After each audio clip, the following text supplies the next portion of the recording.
I am a deer outreach specialist for the National Deer Association. I get to work remote for my job, so I am at home, but we do a lot of outdoor work just because that kind of comes with the job. As far as IBD, kind of working into that, it's fun.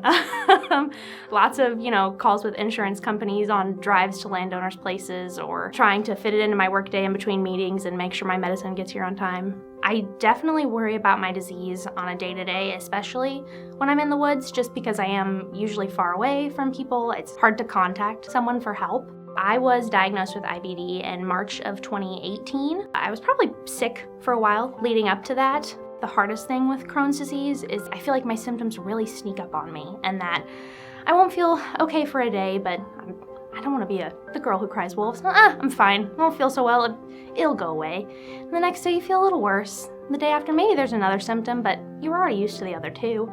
She could not eat and therefore could not function. She was absolutely in so much pain. We just knew something was terribly wrong, but we didn't know what. We would do long, extended stays in the hospital. We're a camping family. We love to camp, but camping at a hospital is a whole different ballgame.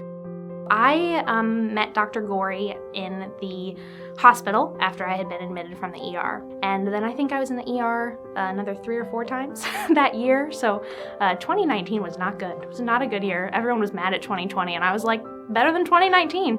Dr. Gorey was like, we have to have surgery. I think it's really the best move. And I was very not for it. I did not want to have surgery. I thought that was just not fair. I was young and I shouldn't be having to have bowel resection surgery in my 20s. But after doing so, I felt phenomenal.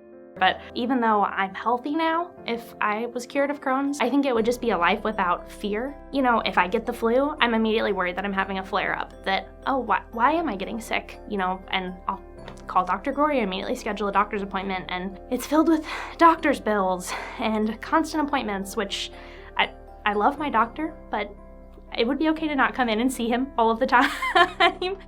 Karlin has been a fantastic patient who follows the advice that we give her, and she's so on top of things. Seen her going through the surgery for her Crohn's and coming out of it, and now on treatment, doing fantastic. She got married during the time I've been seeing her. When I was diagnosed, I was younger, in my 20s. I wasn't too worried about kids. I got married and my husband and I started talking about it. We were very concerned about the genetic aspect of it. He has some history there, I have some history there, and we were concerned, what that would look like for our child. So that was a big change, kind of adjusting from young Karli, who was just thinking of surviving, to older Karli, who's thinking about a family.